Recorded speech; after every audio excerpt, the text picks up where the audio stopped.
It's so intriguing to me that the loudest and most offended critics of Adventist theology are Calvinists. Talk about God's sovereignty, even defending that God sovereignly decreed all sin.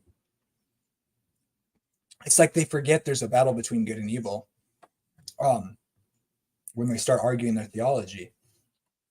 I'll tell you what, Calvinists, you're so offended by Adventist theology, which is open to different interpretations in the Adventist church, even like last generation theology. You're so offended that someone might stand without a mediator.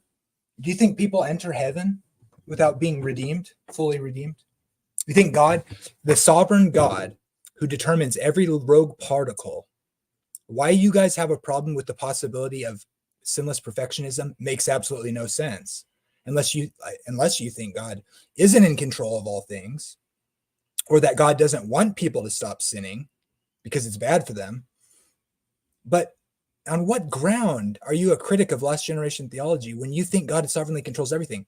I guess he is in control of everything except for the thing he says he wants, which is for people to stop sinning and to love people.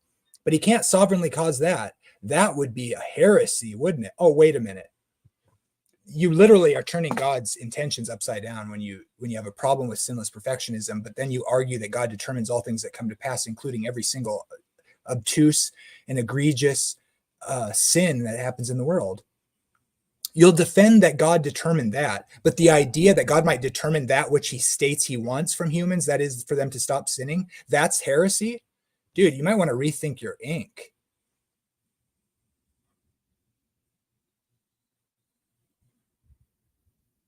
Makes no sense. It's total pious fraud, and I'm not impressed at all.